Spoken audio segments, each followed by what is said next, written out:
مسیح یسوع میں آپ کی سلامتی ہو۔ آپ کی بھی سلامتی ہو۔ خدا کا شکر ہو ان ساری باتوں کے لیے جو ایمانداروں کے ساتھ وقوع پذیر ہوتی ہیں۔ سچی بات ہے کہ بائبل مقدس میں رومیو کے خط میں لکھا ہے کہ ہم کو معلوم ہے کہ سب چیزیں خدا سے محبت رکھنے والوں کے لیے کیا کرتی ہیں جی؟ بھلائی پیدا کرتی ہیں۔ ایماندار مقدسوں کو کہا جا رہا ہے، خدا کے لوگوں کو، وہ جن کی شفاعت روح القدس کرتا ہے، وہ جو خدا کی حضوری میں اس طریقے سے رہتے ہیں کہ وہ سمجھتے ہیں کہ ہم اور خدا ایک ہے۔ وہ جو مسیح یسوع میں آ گئے ہیں ان کے لیے ہے، کیونکہ وہ خدا سے محبت رکھتے ہیں، اس لیے کوئی بھی چیز ان کے لیے بھلائی پیدا کرتی ہے، کچھ بھی ہو جائے۔ خدا کا شکر ہو ایمانداروں کے لیے، مقدسوں کے لیے جو اس بات کا مقاصفہ رکھتے ہیں کہ ان کے لیے دنیا میں رہتے ہوئے ہر چیز بھلائی پیدا کرتی ہے۔ آئیے میرے ساتھ نکالیے متی رسول کی معرفت لکھی گئی انجیل،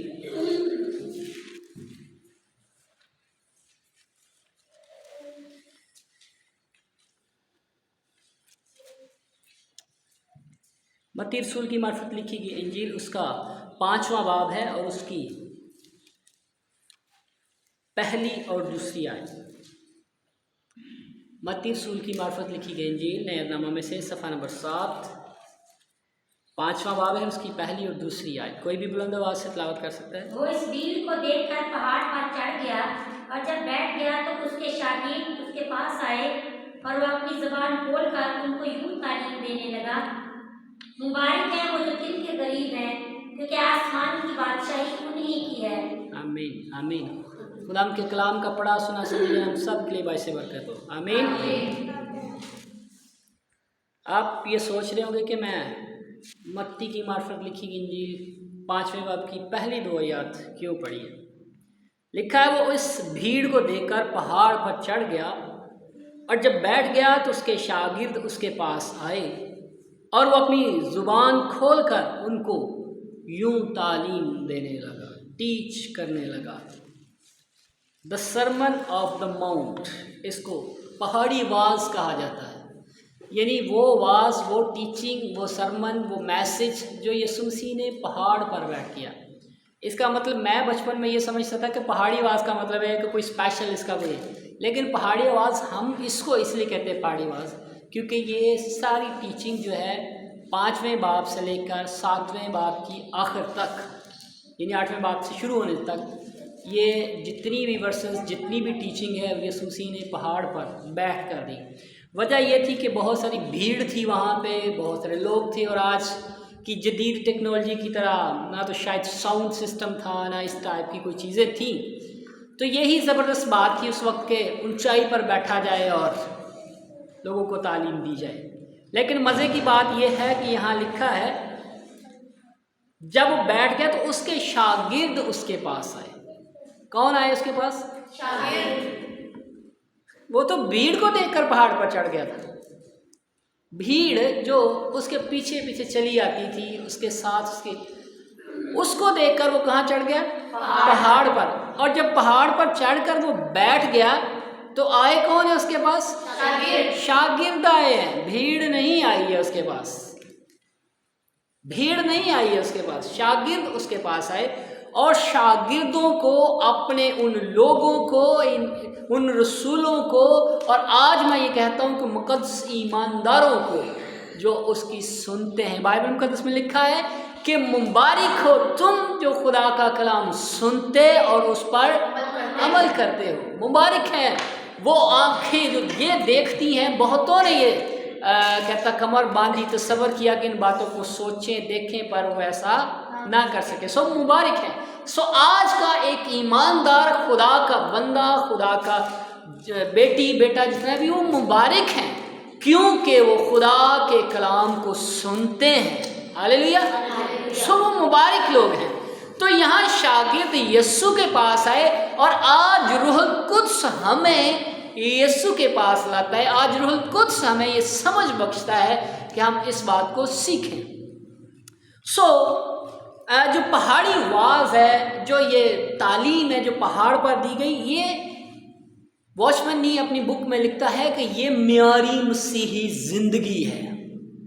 گو کہ یہ یہودیوں کو، ان شاگردوں کو تعلیم دی جا رہی تھی، لیکن یہ ایک معیاری مسیحی زندگی ہے، یہ بادشاہی کے قوانین ہے، یہ وہ زندگی ہے جو خدا ایمانداروں کو دینا چاہتا ہے، یہ وہ اصول ہیں، یہ وہ پرنسپلز ہیں جو خدا کے ساتھ رہنے والے ایماندار مقدسوں کو فالو کرنے کی ضرورت ہے۔ کسی خدا کے خادم نے اس کی کاؤنٹنگ کی کہ یہ مبارک بادیاں جو 9 یا 10 بنتی ہیں، ایکچوئل جو خروج 20 باب میں جو حکم دیے گئے تھے، جو احکام تھے، جن کو ہم 10 کمانڈز، وہ بھی 10 تھے، وہ بھی 10 تھے۔ تو دراصل ان 10 کی جگہ پہ جب وہ بادشاہی کے اندر وہ سب کچھ کرنے کے لیے، یہوہ خدا کی عبادت کرنے کے لیے، ایل شدائی زندہ خدا کی عبادت کرنے کے لیے وہ قوانین، وہ اصول جو ہے وہ بہت ضروری تھے، اسی طریقے سے ان کو کوئی پورا نہ کر سکا تو یسوع مسیح نے ایک بات کا اس میں اضافہ کر دیا، جسے ہم اسپیشلی طور پر پہاڑی واز کے نام سے جانتے ہیں، یا وہ تعلیم جو یسوع مسیح نے پہاڑ پر بیٹھ کر اپنے شاگردوں کو دی۔ آپ اگر ان مبارک بادیوں کو دیکھیں گے تو اس طریقے سے، اگر وہاں لکھا ہے کہ تو یہ نہ کرنا، تو وہ نہ کرنا، تو ایسا ہو جائے گا ویسا، لیکن یہاں لکھا ہے کہ مبارک ہے وہ شخص، مبارک ہے وہ شخص، مبارک ہے وہ شخص۔ حالانکہ بائبل مقدس عبرانیوں کا خط یہ کہتا ہے کہ جتنے بھی پرانے قوانین تھے، اصول تھے، وہ آدمی کو اندر سے کسی کو بھی پاک نہیں کر سکتے تھے۔ وجہ یہ نہیں کہ وہ کمزور تھے، بلکہ وہ تو اتنے پاورفل تھے، وہ تو اتنے پاورفل تھے، لیکن انسان بہت ہی زیادہ کمزور تھا اور وہ ان حکموں کو پورا نہیں کر سکتا تھا۔ اس لیے اب یسوع مسیح ایماندار کی، اپنے ساتھ جڑے ہوئے شخص کی، اپنے بدن کے پارٹس کی، مسیحی کلیسیا کے رکن کو ایک خوشخبری دیتا ہے، اور وہ یہ ہے، مبارک ہے وہ جو دل کے غریب ہیں، کیونکہ آسمان کی بادشاہی انہی کی ہے۔